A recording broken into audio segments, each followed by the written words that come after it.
Et salut tout le monde, c'est Jonathan l'apprenti jardinier, j'espère que vous allez bien.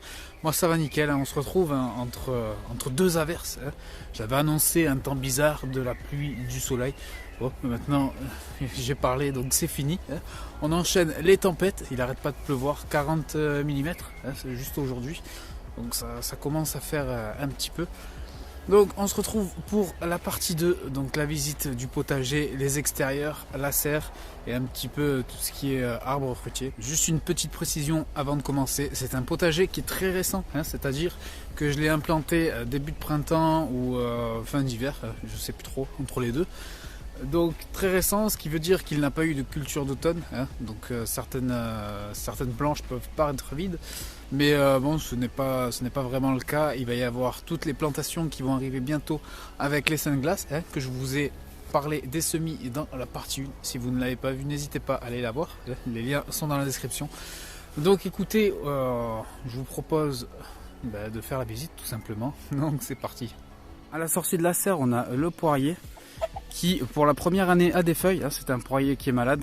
J'essaie de le soigner sans traitement chimique, je lui donne juste à manger en espérant qu'il reparte.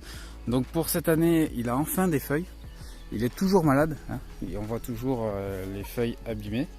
Il a même préparé quelques fruits, mais par contre il est envahi de pucerons. Donc on verra un petit peu ce qu'il en est dans le temps, pucerons, fourmis. Mais j'espère qu'il va quand même finir par repartir, puisque pour rappel, il a été planté en même temps que ces arbres fruitiers là qui sont tous alignés. Ensuite on va passer donc au potager, on va passer dans le cœur. Donc les planches de framboisier. Alors pour ceux qui se souviennent, j'avais voulu faire le test avec cette planche. Donc ne pas découper les framboisiers, puisque tout le monde me disait faut les tailler, faut les tailler. Donc j'ai fait le test avec et sans, voir un petit peu la différence et pourquoi fallait les tailler ou ne pas les tailler. Et en fait on voit clairement la différence, donc ceux qui sont taillés sont bien plus jolis. On le voit tout de suite au niveau des feuilles. Les feuilles sont bien plus jolies que ceux qui sont à côté, les autres ils font clairement la tronche, ils sont pas beaux à voir. J'y ai mis des tuteurs, en fait ça va me permettre de venir mettre de la corde, je vais attacher le long et me permettre de pouvoir passer dans les allées sans trop de soucis au moment de la récolte, en espérant qu'il y en ait. Bon, l'abricotier qui pousse tranquillement. Et il pousse de travers d'ailleurs, je sais pas pourquoi. J'avais pas mis de tuteur. Est-ce qu'il s'est pris un coup de vent et s'est déplacé? Je sais pas trop. On verra ça. La planche de fraisier. Toujours pas de fraises à déguster, contrairement à mes camarades. Moi non, ça fleurit tout juste. Les fraisiers sont assez petits en taille. J'avais eu pas mal de soucis donc avec les oiseaux qui venaient gratter. J'ai mis un filet, je me suis aperçu qu'il y avait des rongeurs aussi qui venaient gratter et me recouvrir un petit peu les plants de fraisiers, comme ici par exemple. Bon, c'était bien plus couvert que ça. J'ai été aussi envahi par des herbes, celles-ci qui ont réussi à passer le paillage sans problème. Je sais pas trop ce que c'est d'ailleurs, si vous le savez n'hésitez pas à me le dire. Mais bon, ça m'a bien fait chier pour les fraisiers. En débroussaillant, je me suis rappelé que j'avais ce rosier là, qu'il faudrait que je déplace en plein milieu de l'allée. Juste derrière, bon là c'est la planche qui est réservée aux cucurbitacées. Un joli rosier qui a morflé avec la pluie qui est tombée là, les fleurs qui se sont ouvertes ont morflé. De la ronce qui pousse au pied et qu'il va falloir que je lève. Juste ici, on a les pois mange-tout, donc qui ont bien levé. Une semaine plus tard, j'avais fait une autre rangée et l'autre rangée commence tout juste à sortir. Alors ça m'inquiète un petit peu, puisque j'ai peur d'être un peu trop limite au niveau des dates. Donc on va voir ça, on va suivre ça dans le temps. Juste derrière, on a les épinards. Les épinards, je ne vous cache pas que je suis un petit peu déçu. Enfin déçu. C'est moi qui ai mal géré ça, on va dire. Donc je pensais en avoir bien plus. Et au final, je m'aperçois qu'il faudrait que je plante bien plus de graines d'épinards pour avoir un véritable résultat. Puisque bon, là, clairement, je me fais peut-être 2-3 salades à tout casser. Mais c'est pas avec ça que je vais pouvoir manger je ne sais pas combien de salades d'épinards. Derrière, c'est là où j'avais planté mes pommes de terre qui ne sont toujours pas sorties. Ah si, je vous dis des bêtises. Juste ici, il y en a une hein, qui s'est fait grignoter en passant. Ah, là aussi, ça commence à peine en fait. Ça commence à peine à sortir. Donc on va suivre ça ensemble. Juste derrière les choux brocolis qui ont souffert des limaces, mais qui tiennent le coup. Pour l'instant, j'ai pas d'altise. À voir maintenant ce que ça dit dans le temps. Mais bon, là, les limaces, ça leur font clairement mal. Après, on a les salades. Donc j'ai commencé à en manger quelques-unes. Bon, on voit qu'il n'y a pas que des salades qui poussent là-dedans. Donc j'ai commencé à en manger quelques-unes et je vous cache pas que ça fait plaisir. Hein. L'année dernière, j'avais pas eu de salade. Là, pour cette année, ça va à peu près. D'ailleurs, dans mes salades, j'ai besoin de votre avis. Hop. J'ai ceci qui pousse. Ça m'a l'air d'être de la pomme de terre, mais je n'ai mis 0 pomme de terre là-dedans. Donc je comprends pas. C'est rugueux comme la pomme de terre. Je sais pas trop. Je sais pas trop quoi en penser. Dites-moi un petit peu dans les commentaires si vous pensez que c'est de la pomme de terre. J'en ai à plusieurs endroits. J'en ai ici, juste là, et encore là-bas. Donc je sais pas trop. Au niveau des salades, donc on avait la Red Salad Bowl. Et ça, je sais même plus laquelle c'était. Je crois que c'était la laitue de mai. Donc je vais pas tarder à commencer à vraiment récolter hein, avant que ça monte en graines et que ce soit trop tard. Juste à côté, on a la planche des aliacées, donc ail rose, oignon rouge et oignon blanc, je crois. Il faudrait que je vérifie sur l'étiquette qui se trouve là. Vous avez vu l'étiquette artisanale, c'est magnifique ça. Donc c'est plutôt sauvage là-dedans. Il faudrait que je fasse un petit peu de tri, surtout que j'ai des ronces qui poussent en fait là-dedans. Un peu comme partout dans ce potager là, vu que anciennement c'était des ronces. Encore une fois, c'est un potager test, donc bon, il n'y a pas un nombre affolant d'ail, tout ça, mais bon, c'est histoire de tester. Juste ici, on a encore ça qui pousse. Je sais pas d'où ça sort ça. Est-ce que c'est une herbe indésirable ou est-ce que c'est de la patate? Je sais pas. Donc là, on a les petits pois provençaux qui poussent et qui commencent même à entrer en floraison. Bon, malheureusement, j'avais pas assez de grillage pour aller jusqu'au bout. On va voir un petit peu dans le temps ce que ça dit et pouvoir récolter ça tranquillement. Juste devant la serre, on a le tournesol. Celui que je vous avais dit, j'ai envoyé ça sans penser que ça allait prendre correctement. Et au final, c'est celui qui s'en sort le mieux. Donc il est bien joli. Il a réussi à survivre aux attaques de limaces. Il a enfin commencé à me faire des vraies feuilles. Derrière l'abricotier qui a chopé le pêcher qui a chopé la cloque lui aussi, en sachant qu'il y a l'autre juste derrière, ça me surprend pas. Les choux brocolis ici s'en sortent bien mieux que sur l'autre planche avec toutes les salades. Alors j'imagine que les limaces ont de quoi se mettre de la feuille sous la dent, hein, peut-être pour ça que les choux brocolis s'en sortent mieux.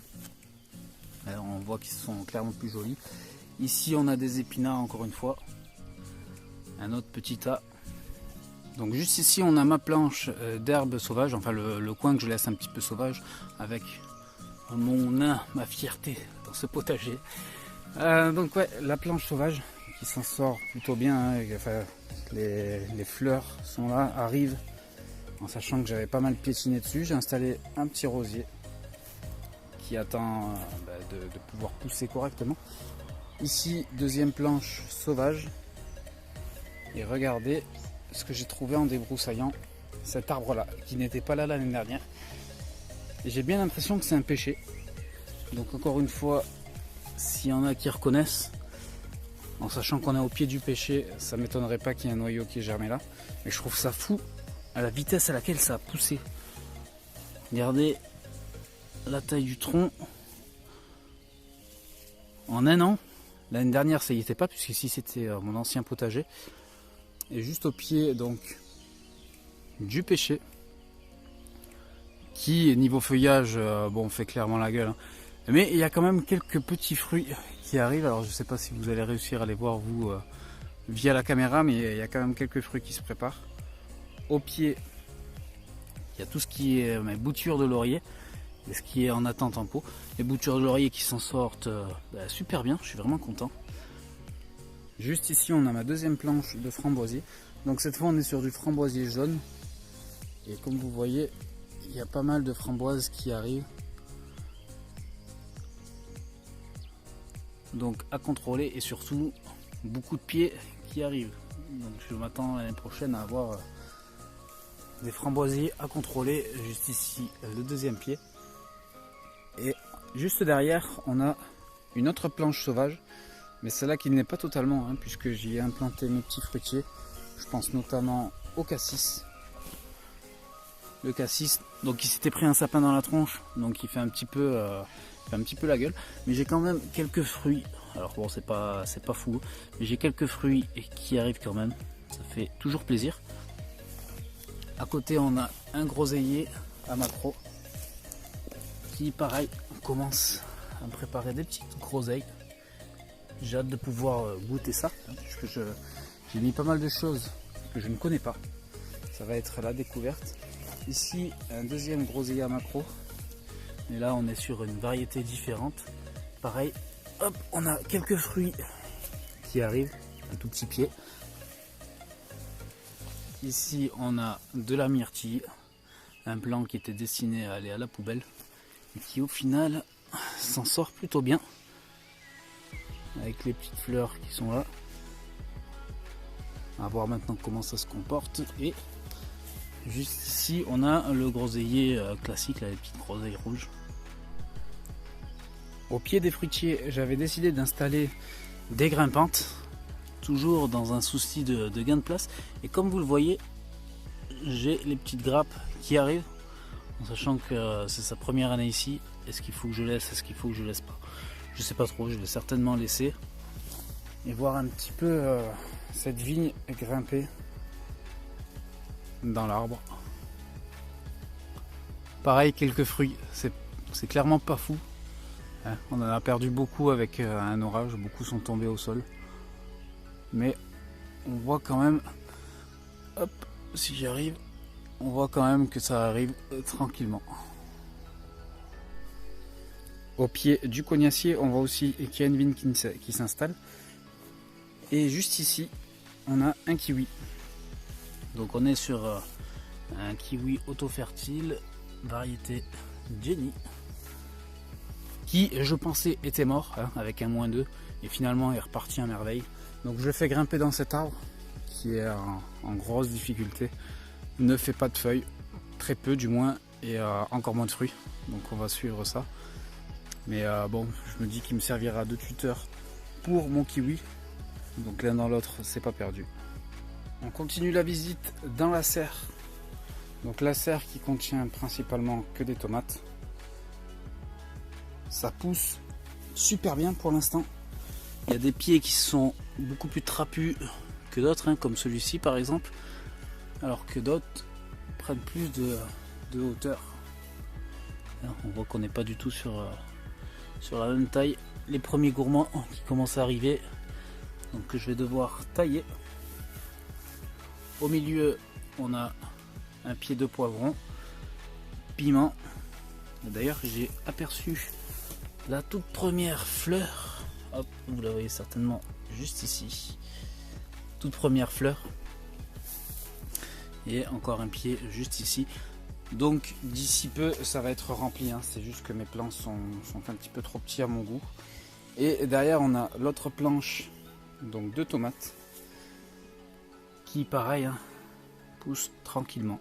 Pour l'instant il n'y a pas le fil tuteur, hein. Je viens tout juste d'avoir mon fil de fer pour pouvoir un petit peu raccorder la serre et y mettre mes fils qui serviront de tuteur aux tomates.